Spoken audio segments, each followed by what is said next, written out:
perdonarme, ¿no? De tanto cariño que se siente aquí en la casa. Bueno, voy a comenzar haciéndoles una introducción breve. Aunque muchos ya me conocen, igual de pronto no saben de dónde vengo, de dónde soy. Mi nombre es María Augusta, como ha dicho Alfredo. Tengo mi ayudante que es mi hijo, así que Alfredo. Yo soy de Ecuador. Comencé mi educación fue en el espiritismo, en el catolicismo.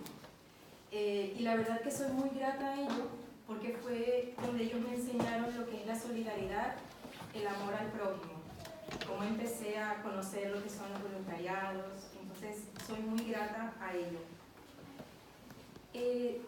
Pero en la época, más o menos de 8 o 10 años, de la edad que tiene un poco mi hijo, comenzaron ciertas preguntas. Yo creo que fue a raíz de lo que hice mi primera comunión. Preguntas que en la época no había quien me las conteste, ¿no? Habían preguntas, yo no entendía muy bien esto, qué era la penitencia, porque con la penitencia ya cumplimos una penitencia y ya estamos salvados, por decirlo de alguna manera. Entonces, estas preguntas, estas dudas eran en mi niñez algo que era importante, sin embargo, yo creo que, como estaba en una etapa de la niñez, las dejé pasar. En mi adolescencia, yo tenía un amigo dentro de nuestro grupo de amigos, tenía un amigo que él veía personas que habían muerto. Pero para nosotros eso era muy natural de él. Nosotros lo conocimos así y la verdad que no nos hacíamos preguntas ni causaba ningún miedo, nada. Era algo muy natural. Nosotros era como que un don que él tenía, que era para nosotros muy normal estar reunidos y bueno, tener presencia, hoy ya sé, espíritu. Pero bueno, pasó el tiempo y lo dejamos ahí. Cuando yo llego a Brasil, yo llegué a Brasil en el año 2007, a finales del 2007. En el 2009, mira cuánto tiempo pasa, es la primera vez que yo tengo contacto con el espiritismo. Pero fue por medio de una película. Cada uno tiene su camino de cómo llega. Yo vi la película de Chico Xavier, que se llama Las Madres de Chico Xavier. Cuando yo vi esta película, para mí fue una cosa increíble, porque como una persona, pudiéndose prestar a tanta calumnia, a tanto crítica, ser juzgado, hacía un trabajo magnífico para las madres, el consuelo y el bálsamo que tú puedes proporcionar a una madre que ha perdido su mayor bendición, que son los hijos. Y eso a mí me tocó muchísimo el corazón, me dejó curiosa de saber qué era esto de la psicografía, qué era esto de poder transmitirte como un ser que había partido. Y fue así como yo tengo mi primer contacto con el espiritismo. Fui atrás de información, comencé a querer buscar, y ahí fue cuando yo estoy en Brasil, viviendo en Río de Janeiro, fue que las preguntas se comienzan a responder, ¿no? Porque me di cuenta que el espiritismo te enseña, en la época les estoy dando, conocimiento de que somos dueños de nuestro progreso, que hay leyes que nos rigen. Entonces ahí yo digo, caramba, ahora yo entiendo cómo no es que depende de un rezo que vamos a hacer, nuestras faltas serán medidas, ¿no? Depende de nosotros. Pero bueno, en la época yo tuve ese contacto con el espiritismo, pero como a veces nosotros, seres humanos, lo dejamos un poco aparcado. Lo dejo aparcado y ya en el momento que viene en el momento que yo ya tengo a mis 2 hijos, Pedro Enrique y Julia, es que llega un momento que decimos que nuestra historia comienza. Y yo les digo que nuestra historia comienza no necesariamente porque no haya comenzado. Nuestra historia comenzamos desde que llegamos aquí a esta existencia. Solo que cuando la vicisitud toca tu puerta, cuando vas a ser partícipe de ella, es que tú te das cuenta que la fe y el amor a Dios de las personas que lo tenemos, lo es todo. Empezamos a aprender.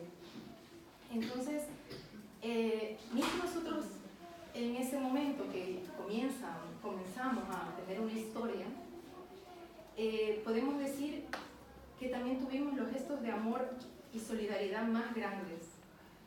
Nosotros estuvimos viviendo durante esa época en una casa que se dedica a recibir familias que pasan por situaciones muy parecidas a las de nosotros.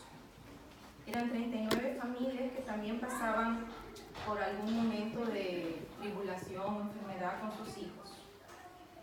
Y pudimos ver cómo la solidaridad de la gente en un momento de necesidad nuestra se puede mover. Como les dije, yo soy de Ecuador. En Ecuador, en Brasil, en la época estábamos en Estados Unidos, España, se movieron para poder todo el mundo darnos un granito de arena bajo nuestra necesidad, porque vivimos bajo la caridad del amor de todas las personas que conocíamos y que no conocíamos. Se manifestaron simplemente por esa entrega, que a veces ni nosotros mismos la conocemos, pero está ahí, y que cuando tiene que florecer, sale. Nuestra hija, Julia, fue diagnosticada con 3 virus, que en su esencia eran unos virus gripales, y que estos virus raramente presentan consecuencias muy raras, como en el caso de Julia, y después de ella comenzar a combatir y pasar meses en una situación bastante delicada, ella estuvo en un coma inducido por meses. La única terapia que los doctores, porque no se entregan, no tienen que confiar que ellos creían que podía a ella ayudarla a salir de este momento, era la del trasplante. Les tengo que explicar que la terapia del trasplante, sea el órgano que se necesite, es la última terapia que los doctores llegan a elegir para un paciente. Porque los trasplantes de órganos es una terapia tan delicada después del trasplante, la vida que la persona tiene que vivir después del trasplante es tan delicado que por eso se deja como última opción. Es una esperanza magnífica que hoy en día la ciencia nos proporciona, pero sí es verdad que no es la terapia más fácil para poder llevar. En el caso de mi hija, ella necesitaba un trasplante pulmonar, y cuando nosotros en un momento dado de confianza con el equipo médico, con todos los que hacían y cuidaban de ella, nos damos cuenta que humanamente ya estaba hecho todo lo posible y que ya no ves otro escalón en el plano físico. Recibes esa llamada. La llamada es cuando tú has sido candidato para un trasplante y llega la llamada de un órgano perfecto que pueda encajar en ti. Solo que en el momento de de nosotros como familia recibir la llamada para nuestra hija, era un momento muy delicado, porque en el caso de Julia, que necesitaba un trasplante de pulmón, tenía que haber partido otro nené para ella poder recibir el órgano. Entonces es un momento que tú estás solo, yo creo que solo te pones a rezar, porque es un momento de agradecer y un momento de pedir consuelo, porque para una madre que acaba de tener ese dolor y esa tristeza profunda, de ver partir a su nené, y mismo así tener la voluntad de brindar esperanza a otra familia, se dice que el gesto de solidaridad más grande que un ser humano puede hacer y que un ser humano puede recibir, ¿no? Ahí yo puse una frase que me gustaba mucho, que es un ser humano cuidando de otro ser humano, ¿no? Y es así como Julia, con 1 año y 7 meses, recibe su primer trasplante de pulmón. En la parte médica, los doctores nos decían, porque Ju para recibir su trasplante llegó a una situación muy crítica. Entonces nos decían los doctores que podría tomar un tiempo, que mismo ella, recibiendo su trasplante, iba a tomar un tiempo para salir del ventilador, de la ventilación artificial, para salir de la tráqueo y tal. Más como los milagros dicen que existen, yo creo que cada cosa tiene una pieza que encaja muy bien en la vida de cada uno. Julia a los 28 días ya no estaba usando a los 5 días ya no usaba ventilación artificial, solo su traje. A los 28 días, doctor Mallory llega y le quita la tráquea. Solo que ahí quedó un trabajo muy arduo.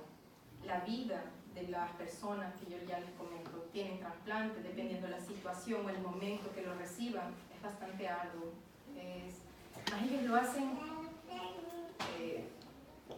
felices. Ellos simplemente son personas que yo las admiro mucho en la forma como se expresan y cómo hacen que las cosas hacen a las cosas acontecer. Ella tuvo que aprender todo, a sostener otra vez su cuerpo, a aprender a caminar, a poder hablar, a poder expresarse, a poder alimentarse, a desintoxicarse porque claro, como ella estuvo mucho tiempo en un coma inducido, estaba prácticamente adicta a las drogas, la verdad que fue el proceso más difícil. Tuviera un nené que no se puede expresar y no hablar, hacer una desintoxicación en realidad fue lo que más duró 6 meses la desintoxicación de ella, por el grado al que habíamos llegado.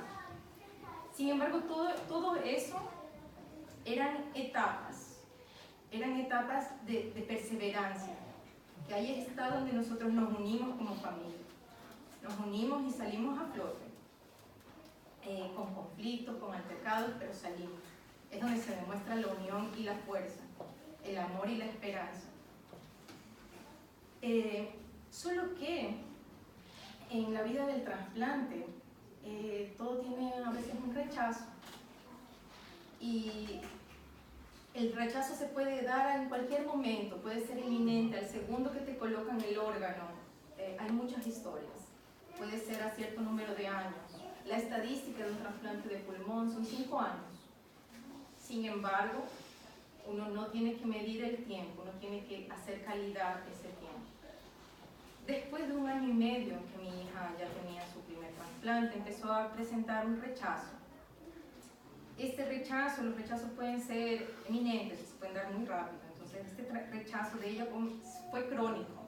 Infelizmente, el pulmón es el órgano más delicado que hay al momento hoy en día en la ciencia, es un órgano muy complejo. Eso lo me enteré después, ¿no? Cuando uno busca la información es siempre a veces cuando acontece algo en tu vida. Pero bueno, por eso estamos evolucionando. Y Julia, para esa época ya estábamos aquí en España. Ella es ingresada aquí y bueno, comienza la historia otra vez. Estábamos ingresados aquí en Valdebrón y es cuando en medio de ese proceso yo hablo con Nando, con el papá de mi hija, y digo, mira, siempre el espiritismo me estuvo acompañando, ¿no? Mi fe con Dios, yo soy muy entregada a Él, la verdad que es mi compañero fiel. Pero llegó ese momento que tú dices, bueno, ya no puedo poner una barrera, tengo que asistir a un centro espírita, tengo que acercarme al centro espírita. Yo le digo, mira, Nando, yo necesito, y yo voy a ir al centro espírita Amalia Domingo Soler, porque cuando mi hija comienza a pasar esto, ella es candidata de un segundo trasplante. Ella la ponen en la lista y yo a veces, yo pienso que es una forma de explicármelo. Yu pudo haber estado un corto tiempo de vida aquí, más vino a enseñar muchísimas cosas, fuera de todo lo que me enseñó y voy a compartir con ustedes. Ella para nosotros vino a enseñar a la ciencia, porque Yu recibe su segundo trasplante. Ella fue ingresada el 5 de mayo de 2015, batalló como lo hacen todos. El 22 de julio del 2015 recibe su segundo trasplante y es la primera niña aquí en España que recibe un segundo trasplante, que es retrasplantada. Cuando una persona recibe un primer trasplante, al menos de pulmón, es muy difícil que pase una evaluación para un segundo, y aquí en España no se había dado eso. Yu, por ser la primera niña, abre oportunidad a de que otros niños, si en un momento de fallo de un órgano, puedan ser examinados y evaluados. No porque la medicina no lo permita, sino que siempre es todo nuevo. Y en el caso de Julia, ella vino a abrir ese camino, y esa es la luz que trae en cada historia. Yu recibe su trasplante, pero su corazón, así como el nuestro como familia, llegaba a dar aprietos, porque uno siente cuando las cosas no están dando de pronto como uno quiere, pero no quiere decir que no sea como lo mejor que tenga que pasar, ¿vale? Y es cuando uno tiene que demostrar ese amor verdadero, ese amor puro que nace de adentro, que lo tenemos todos intrínseco, que en un momento sale y se refleja. Y es cuando pienso que todos como familia le dijimos a Julia, en su estado como ella estaba, Yu, si esta es la voluntad de Dios, puedes ir en paz. Mamá, papá, hermano, nos te amamos y te amaremos siempre, que tenemos la comprensión y el amor, que sabemos que hay un mañana, que la vida no acaba, que la vida continúa, y este amor grande es el que nos hace tener esa resignación, el desapego. Entonces Yu desencarna el 6 de agosto del 2015. Y cuando yo llamé aquí, quien me recibió aquí el día que nosotros llegamos fue Gilda. ¿Estamos preparados?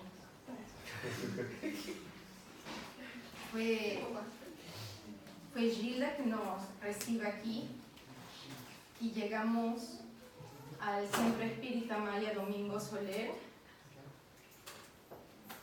Aquí simplemente nos recibieron de brazos abiertos.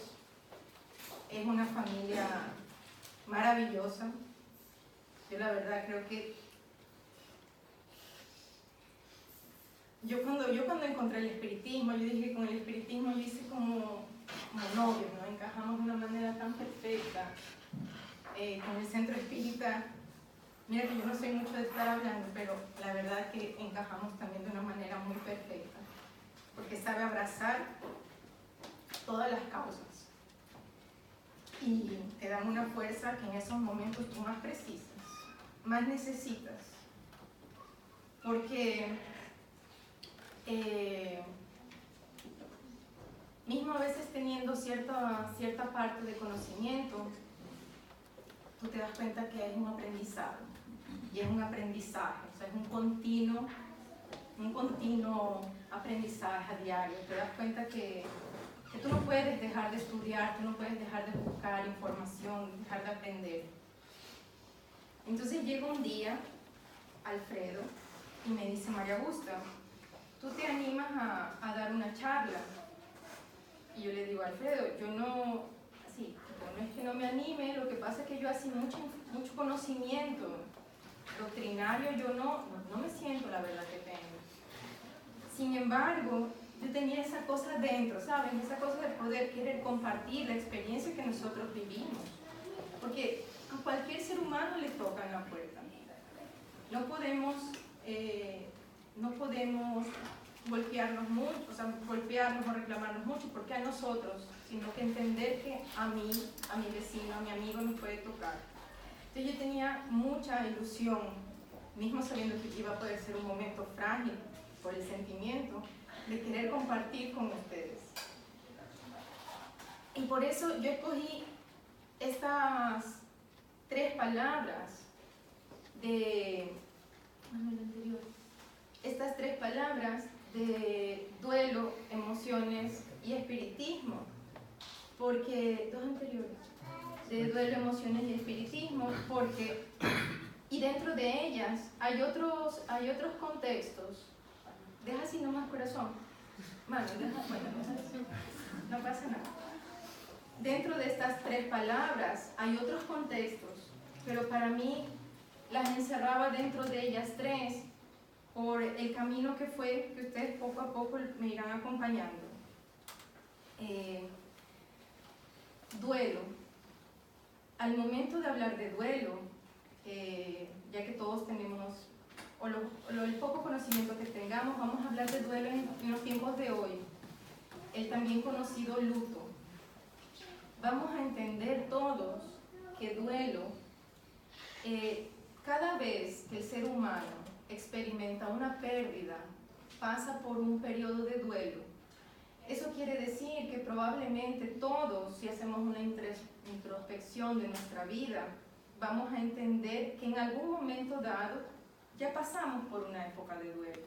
De pronto la pasamos tan ligeramente que ni percibimos, pero algún tipo de pérdida pudimos haber experimentado que nos causó un dolor, que ni siempre nos lo podemos explicar o entender. Solo que hablando de duelo, tenemos que saber que este dolor, dependiendo del tipo de duelo que se pase, tenemos que respetarlo. Y nosotros como sociedad o el entorno que esté rodeando a esta persona que está pasando por ese duelo, hay que comprenderlo, asimilarlo, entenderlo. Y principalmente, si no está en nuestras manos está ayudar, el simplemente hecho de acompañar, permitir que la persona pase por todas las etapas del duelo. Es importante en la parte terapéutica, está comprobado que es muy importante, porque así la persona se ha liberado. En esta charla, como ya les estoy contando la historia, les quiero compartir de cómo nosotros, mi familia, gestionamos la partida de nuestra hija Julia, nuestro ser amado, al plano espiritual.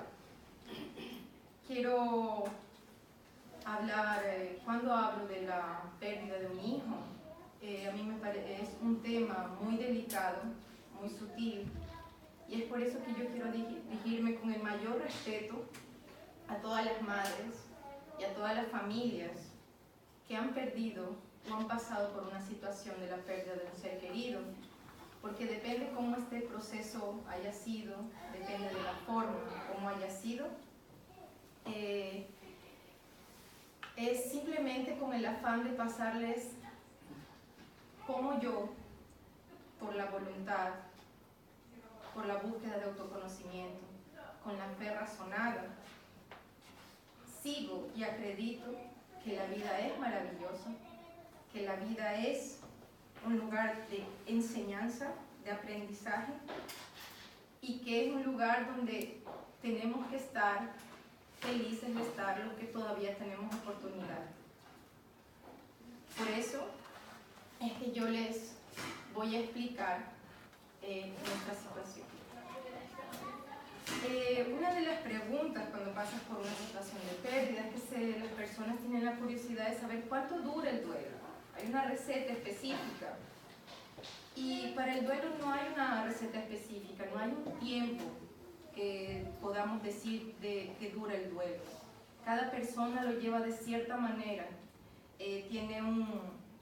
Cada persona lo siente y lo exterioriza de una manera.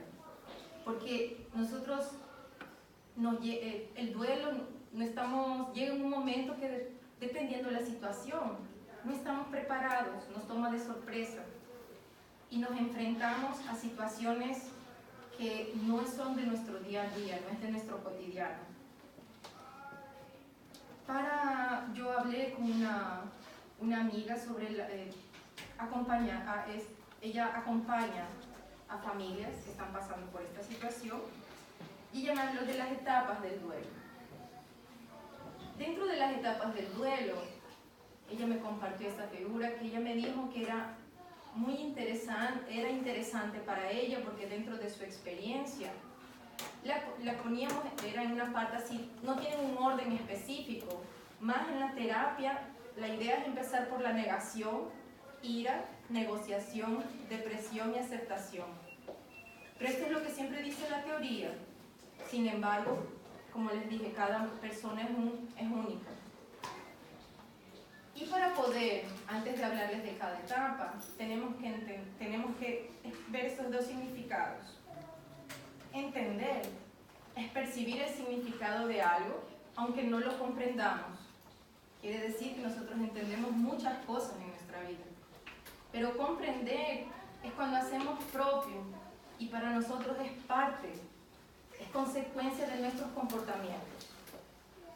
Entonces, dentro de las etapas del duelo, siguiendo este cuadro, lo que nos habla la negación, es el momento de shock, el momento del rechazo a la realidad, lo que está ocurriendo, el no querer entrar en un disturbio emocional. La ira también es transformada en rabia. Es rabia porque el amor, nosotros como seres humanos, el amor llega a ser desmedido, entonces pasa a un apego y creamos esa rabia por no poder tocar lo que nosotros estábamos acostumbrados a tocar y queremos tocar.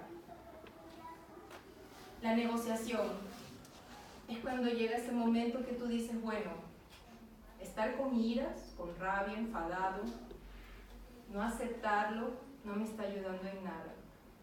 Yo le llamé cuando yo conversé con ella, yo le dije, bueno, es como un despertar, porque empiezas a asimilar el dolor o la situación que estás pasando. Es el momento que tú enfrentas, en realidad, la situación por la cual estás atravesando. La depresión. Esta etapa para mí es una etapa, todas son importantes, más en esta yo siempre paro un poquito porque la depresión es una etapa de alerta. Si bien es cierto, dentro de la parte terapéutica del duelo, la depresión forma parte porque es el momento que nosotros estamos en esa tristeza profunda, en esa energía baja, en eso de estar isolados, de tener nuestro momento de sentirlo, de ser honestos con nosotros mismos y poder exteriorizar eso que está ahí dentro. Solo que la línea es tan fina, es tan tenue para pasar a una depresión crónica que debemos estar alertas, solo que es algo muy complejo, porque el momento de vulnerabilidad que estamos atravesando es tan frágil que si no tenemos un acompañamiento, en muchos casos, enfermamos. Y de ahí viene la aceptación, aceptación que va acompañada, yo digo, ahí volvemos, la aceptación para mí volvía como con el despertar, porque es cuando entendemos y comprendemos que la vida debe continuar, que nosotros todavía estamos aquí y tenemos que seguir. Es cuando sabemos que continuar y aceptar no significa que vamos a olvidar, porque va a estar el sentimiento está aquí guardado. Es cuando somos capaces de entenderlo y comprenderlo, y no nos culpamos más de ello. Vale. Nombrándolas así, cuando yo conversé con esta amiga que me donó su tiempo para hablar sobre la terapia del duelo, dijimos, bueno, en la teoría es algo bastante, en la teoría nos podemos aprender, yo les estoy exponiendo y decimos, bueno, si fuera fácil así en la práctica. Yo pienso que en la práctica, por eso es que no le podemos poner un tema específico al duelo, a cada persona que pasa un duelo, porque no solo es la terapia de duelo, es los otros acompañamientos, el otro acompañamiento que tienes, lo que te respalda. En mi caso, una fe razonada, lo que me brinda el consuelo, el conforto y la esperanza, que en mi caso es la doctrina espírita. ¿Por qué? Entonces yo me preguntaba, ¿por qué hay tanta dificultad para poder asimilar todo esto? ¿Por qué hay tantas familias sufren muchísimo. Entonces ahí fue cuando para mí entraron las emociones. Yo no me imaginaba que había un mundo atrás de las emociones.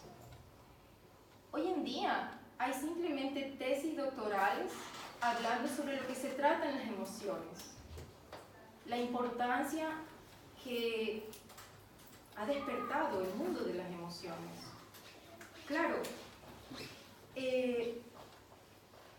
cuando a mí todo lo que la doctrina espírita me proporcionaba de consuelo y bálsamo, por un lado, yo lo tomaba con los brazos abiertos, pero por otro lado, yo tenía una pelea diaria con mis emociones, porque en la época que nuestra hija desencarna, yo tenía simplemente una explosión de emociones, porque tú te das cuenta en esos momentos que no solo, claro, tú lo vives, tu pareja, tu hijo y yo, pero en ese momento te das cuenta que la pérdida no es solo para ti, ni para tu pareja, ni para tu hijo, es para toda una familia.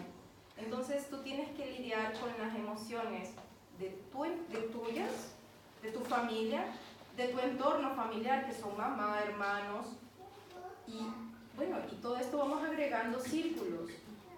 Y no todo el mundo dentro de tu propia familia concuerda con las creencias que tú tienes. Entonces es un conflicto de personas que necesitan explicación, que se quedan también enfadados. Tienes como que una responsabilidad de transmitir, o no sabes cómo poder hacerlo. Entonces llegas a tener, no sabes cómo poder hacerlo para que pueda también llevarlo de una manera serena, como dijo Alfredo, esta pérdida. Por falta de conocimiento, a veces sin tener mala o buena intención, te confunden más o te parece que no te dejaran avanzar. Y eso me creaba un conflicto emocional que fue lo que me hizo ir atrás de conocimiento. Entender por qué no los conseguía controlar. Más en eso, cómo yo hago todo un vínculo, porque cuando escogí el tema era por cómo yo encontré, porque para mí cada tema en nuestra vida tiene un vínculo, y para mí la doctrina espírita me proporcionaba lo que conocía hasta ahí, porque solo cuando tú enfrentas una situación difícil es que tú te das cuenta que tienes que en ese momento, en ese aquí y ahora, es que tienes que poner todo lo que tú has aprendido hasta ese momento en práctica. Pero te encuentras que todavía estás en blanco, o sea que todavía hay mucho que aprender, hay mucho que rodar, como dicen los brasileños.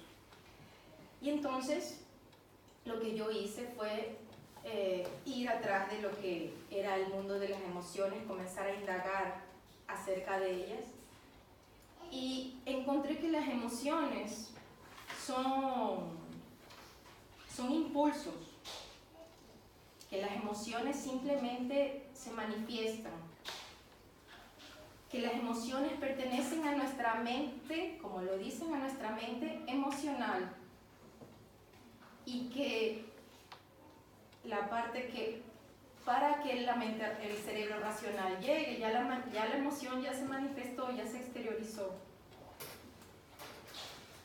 Entonces es simplemente el poder entender, lo que me dio un poco de consuelo, es saber que nosotros no podemos controlar las emociones, pero que sí podemos tener un aprendizado de una gestión de ellas. Y bueno,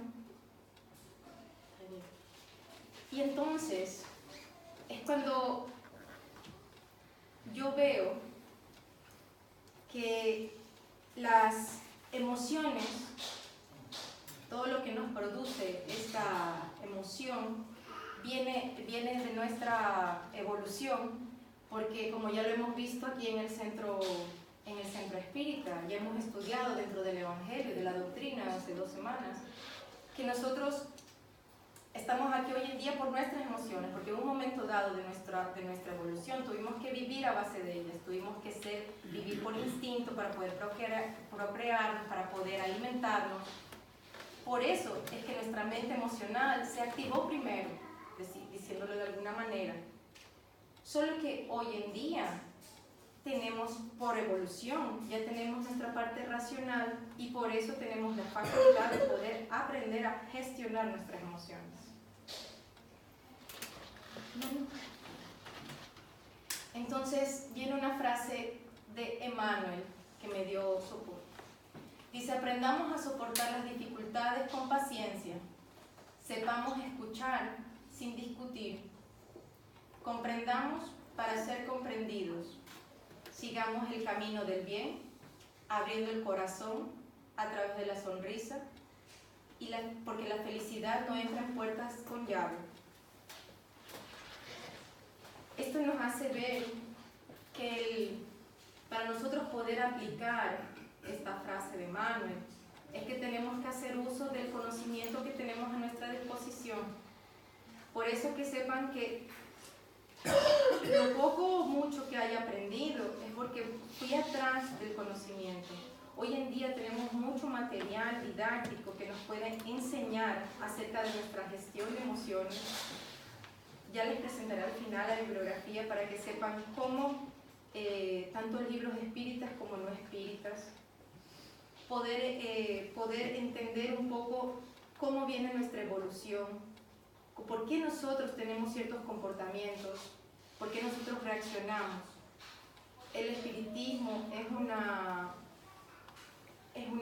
doctrina que nos da muchas respuestas a lo que nosotros estamos buscando. Y como yo siempre digo, somos seres humanos y muchos queremos respuestas. Pues si queremos respuestas, vamos atrás de ellas, estudiemos, llenémonos, alimentémonos con todo lo que nos proporciona tanto la doctrina espírita como la ciencia, la filosofía. Vamos a estudiar, amigos. Es una invitación a podernos preparar.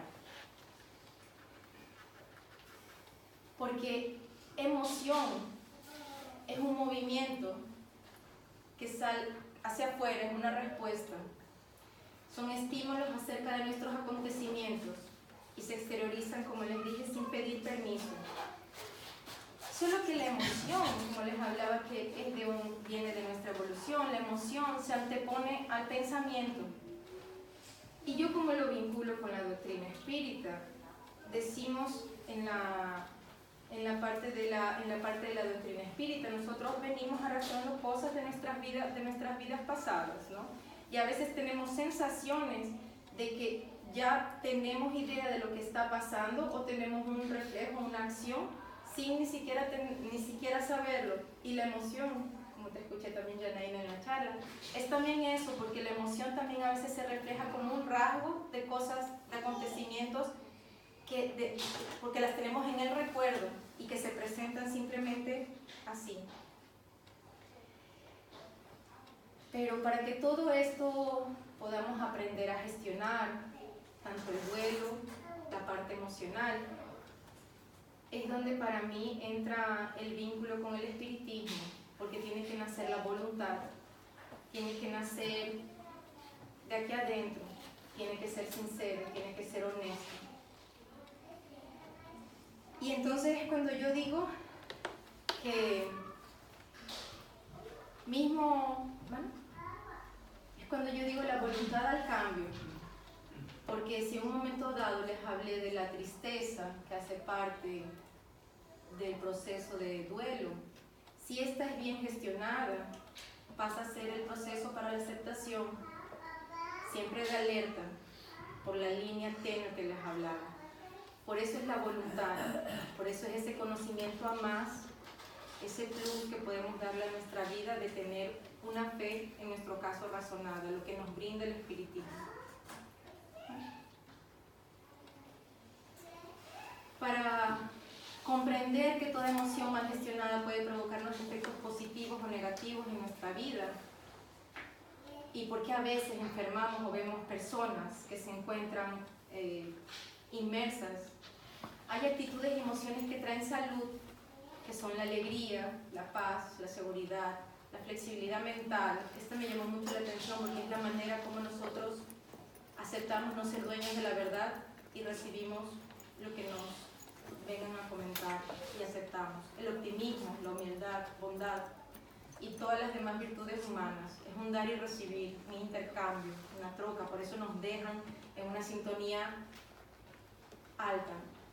Y las que nos producen enfermedades, la tristeza, la ira, la ansiedad, el miedo, el resentimiento, los celos. Tenemos que entender que nos producen enfermedades cuando son emociones no gestionadas, cuando van en desmedidas.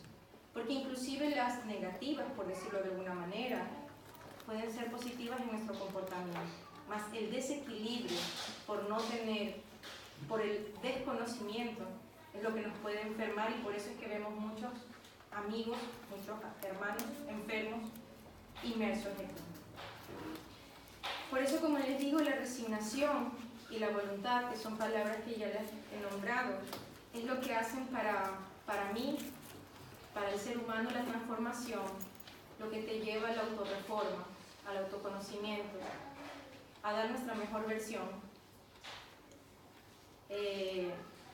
Y créanme que yo solo estoy en el camino, porque si no pueden preguntar a mi hijo o a Nando más es para eso que nos hemos comprometido, ¿no? ¿Mano? La doctrina espírita nos invita a todos al estudio. Las leyes que nos rigen nos dan la comprensión de nuestra vida y la esperanza del reencuentro, del saber que nosotros un día vamos a estar todos en el plano espiritual y vamos a poder tener mayor comprensión de lo que nos pasa. No estemos apresurados del saber o entender hoy día el porqué. Estemos preocupados de poder tener capacidad de aceptarlo, de resignarlo, pero de vivirlo de la mejor manera posible. Entendamos que las piezas del puzzle no llegan al momento que nosotros queremos que lleguen, y van llegando en el momento que necesitan llegar. Tengamos más paciencia.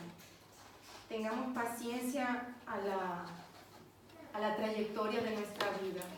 Respetémosla, cuidémosla, para poder sacar siempre lo positivo y poder transmitir principalmente. Porque la teoría la podemos aprender todo, pero es con el ejemplo que podemos transmitir lo que nuestra mejor enseñanza. ¿Vale? En el capítulo 5 del Evangelio según el Espiritismo están los motivos de resignación.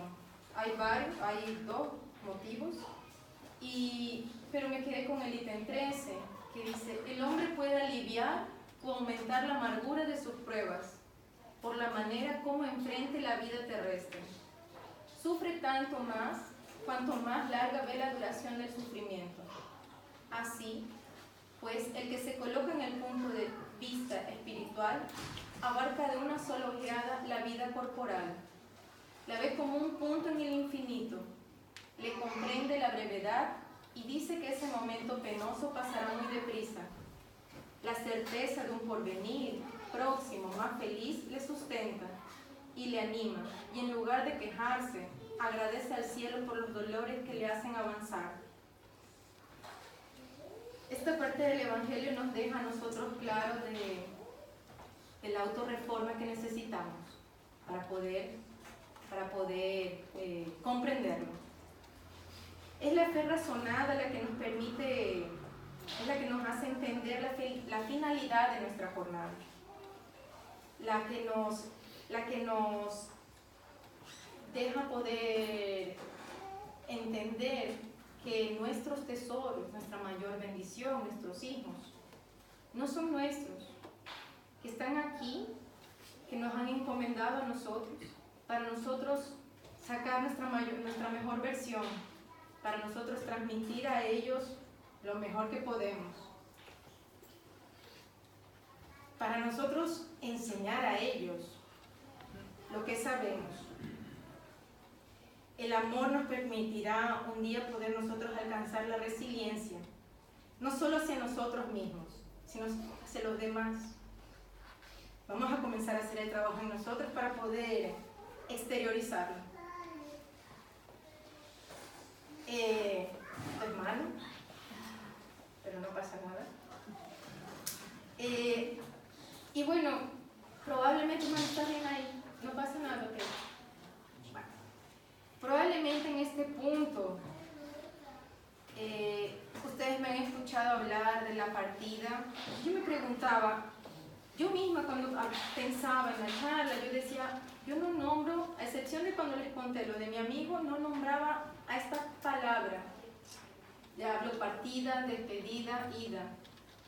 Más mismo, ahí es cuando me di cuenta, mismo yo teniendo conocimiento espírita, me cuesta pronunciar muerte. Entonces, claro, ahí es cuando digo, las respuestas llegan en el momento que tienen que llegar. Nosotros le tememos tanto a esta palabra. Cuando leía, llegaba a ser un poco chistoso, porque claro, llegan los mitos, ¿no? Si hablas de la muerte, cuidado, si hablas de ella porque te va a llegar, porque casi que te alcanza, corre, húyela, apártala. Simplemente ni la nombremos, no necesita pertenecer casi que ni a nuestro léxico. Y no hemos sido educados para ella.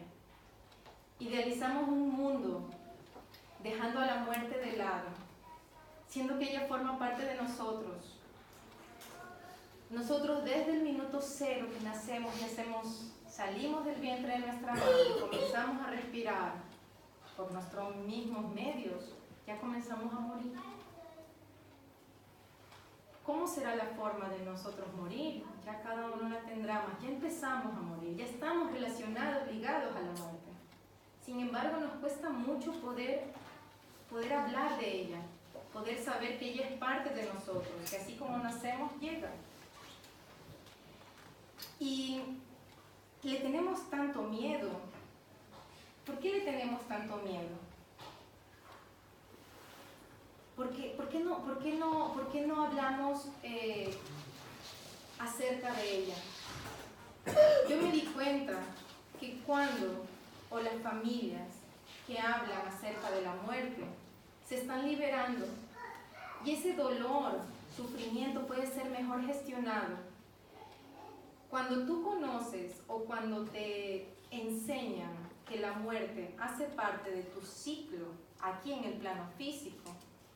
Las personas tienen un mayor entendimiento y no le tienen miedo y pueden aprender a gestionarlo. Y las propias familias, si están en un entorno que están pasando por una situación que la muerte se avecina, también lo consiguen llevar mejor, lo consiguen gestionar. Mano, en el libro de Educación para la Muerte, de Herculano Pires, me llamó la atención esta parte que dice: la muerte nos espera y sorprende a todos, pero cuando aprendemos que la muerte no es la estación final de la vida, y sí un punto para realizar un transbordo hacia otros destinos, reconocemos la necesidad de las fases de transición que nos hacen conocer lo equivocado del mundo. Es en esa fase que la rutina de las civilizaciones se quiebra, se despedaza, para que el flujo de la evolución pueda proseguir en las civilizaciones subsecuentes. Las personas que no pueden aceptar el principio de la reencarnación por parecerles absurdo, deberían pensar en la rutina de la vida, que nos encierran también en la rutina de las ideas hechas, sin análisis.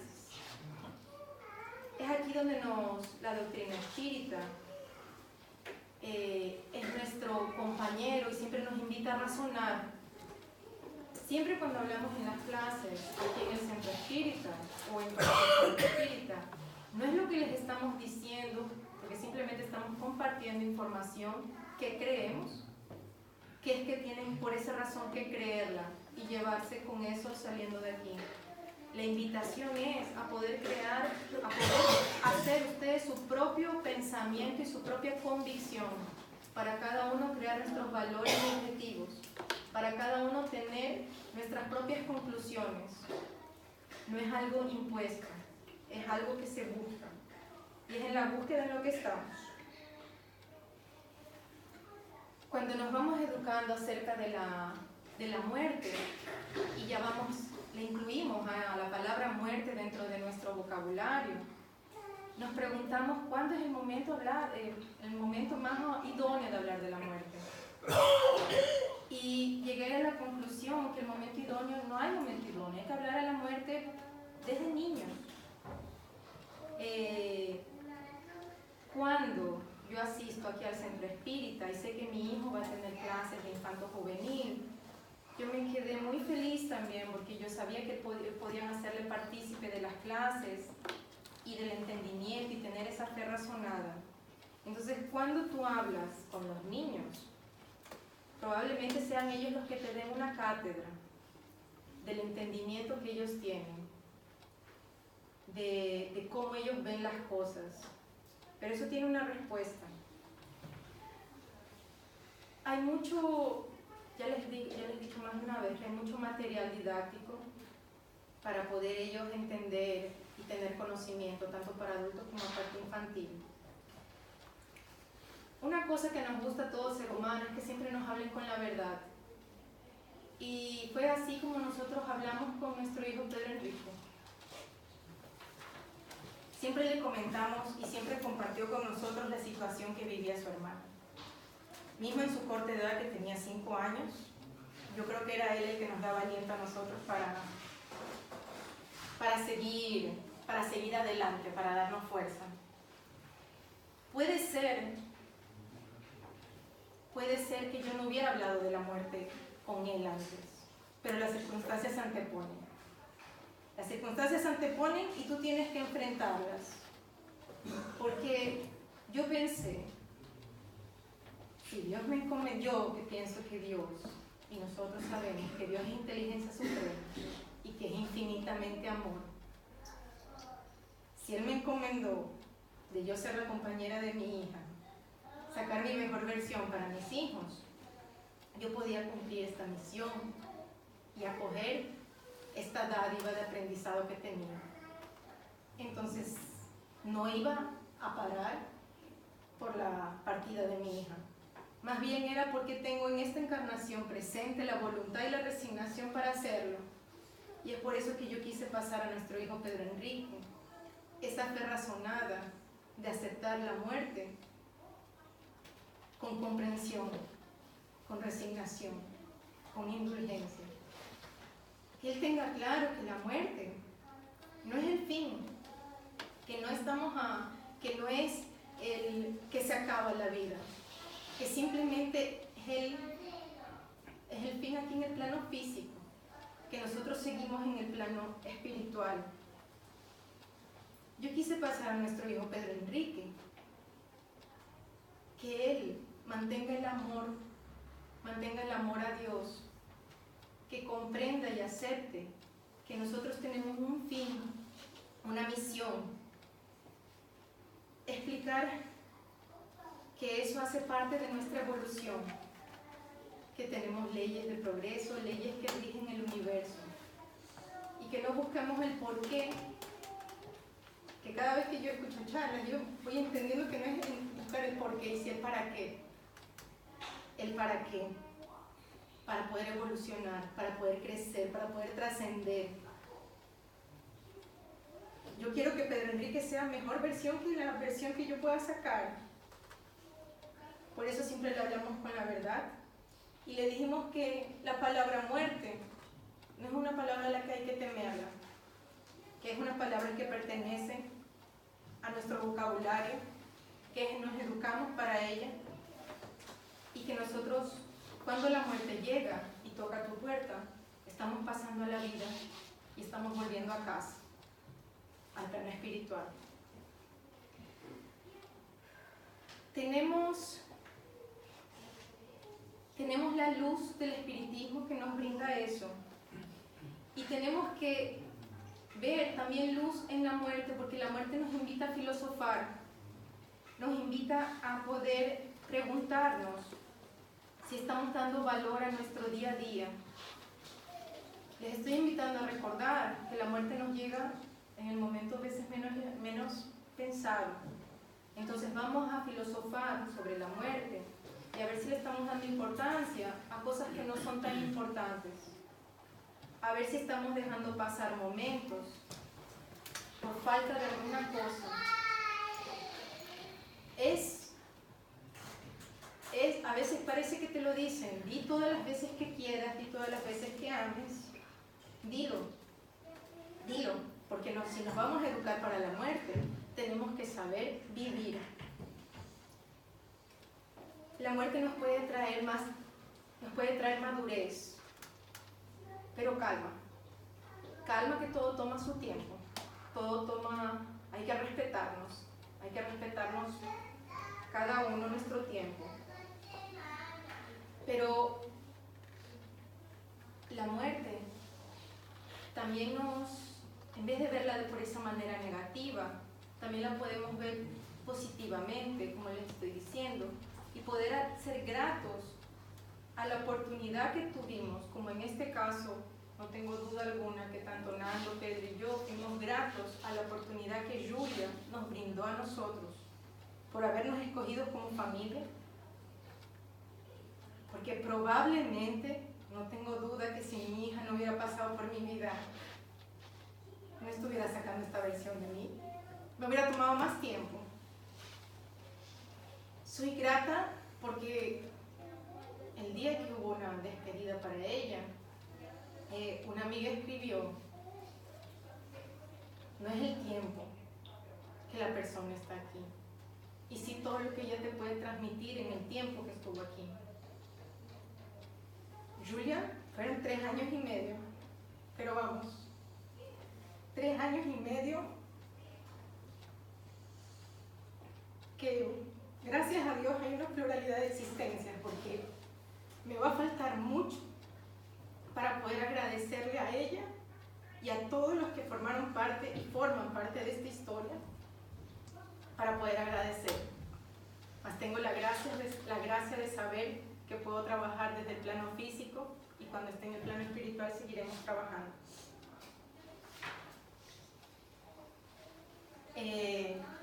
Manu, estoy casi... Este fue el hombre que me unió al espiritismo, que me hizo tener mi primer contacto con él. Si se dieron cuenta, en el momento que yo tuve contacto con él, no tenía idea probablemente de lo que iba a pasar. Sin embargo, fue el filme Las Maes de Chico Xavier que me hizo contactar y después estudiar y seguir estudiando, que hoy en día tengo el bálsamo de la doctrina espírita. Y él dice, sobre la tierra todo es ilusión, todo pasa, todo se transforma de un instante a otro. Lo que cuenta es lo que guardamos dentro de nosotros. Todo lo demás ha de quedarse en el cuerpo, que se hará polvo. Debemos aceptar la llegada de la llamada muerte, así como el día acepta la llegada de la noche, teniendo confianza que en breve habrá un nuevo amanecer, el reencuentro. ¿Vale? Opa. Bueno, para mí, el estar bien es honrar a mi hija y a todos los que luchan resignados a las vicisitudes de la vida. Muchísimas gracias a todos.